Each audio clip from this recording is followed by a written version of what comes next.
Hello friends, welcome to export import learning channel. आज के session में हम जानेंगे डॉक्यूमेंट अगेंस्ट पेमेंट। जब भी हम कोई गुड्स का इंपोर्ट करते हैं, अगर हम एडवांस पेमेंट करवा रहे हैं और हमारी पुरानी एंट्री आईडीपीएमएस में ओपन है और हमने उनके डॉक्यूमेंट सबमिट नहीं किए, तो उस केस में बैंक पेमेंट करने से मना कर देगी। एग्जाम्पल के थ्रू समझते हैं। जैसे हमने प्रीवियस ईयर्स में कोई एक्सपोर्ट इंपोर्ट किया था और उसकी पेमेंट हमने कर दी एडवांस में किस सप्लाई को। जैसे फॉर एग्जांपल हमने कोई मशीन खरीदी चाइना से, ओके, और मशीन को इंडिया में आने से पहले ही हमने उसकी पेमेंट कर दी, ओके, और पेमेंट हो गई, लेकिन बैंक की आईडीपीएस में उसकी एंट्री ओपन है क्योंकि हमने उसके बिलो एंट्री सबमिट नहीं की। तो ऐसे अगर पुराने एंट्रियाज अगर आईडीपीएस से ओपन रहेगी तो फिर बैंक क्या करेगी, नेक्स्ट टाइम हमारी जो एडवांस पेमेंट है सप्लायर को कुछ कोई गुड्स के अगेंस्ट इंपोर्ट करने पे जो की जाती है, उसको मना कर देगी। बोले कि आप पहले इसके डॉक्यूमेंट मंगाओ, तब जाके हम इसकी पेमेंट करेंगे। तो यहाँ पे आप समझने की बात ये है कि हमारा जो सप्लायर है वो बोल रहा है कि आप हमें एडवांस पेमेंट करो, तब हम जाके गुड डिस्पैच करेंगे, ओके। और हम यहाँ से एडवांस पेमेंट अगर कर रहे हैं तो बैंक मना कर रही है कि हम एडवांस पेमेंट नहीं करेंगे क्योंकि तुम्हारी पहले भी आईडीपीएमएस में एंट्री ओपन है, इसलिए एडवांस पेमेंट नहीं कर पाएंगे। तो उस केस में क्या होगा,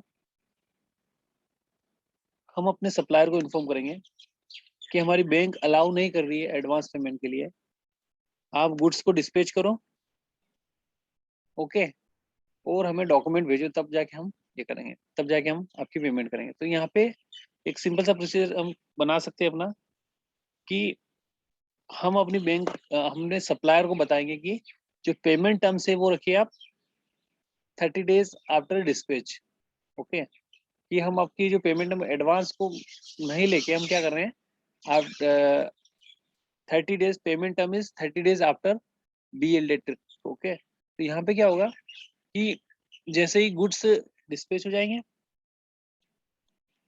ठीक है, और वहां से 30 days में हमें पेमेंट करनी है, तो जैसे गुड्स इंडिया की पोर्ट पे आ जाएंगे, हम बिल ऑफ एंट्री फाइल कर लेंगे, हमें 30 days मिल जाएंगे। तो फिर हम क्या करेंगे, जब पेमेंट करेंगे तो बिल ऑफ एंट्री लगा देंगे।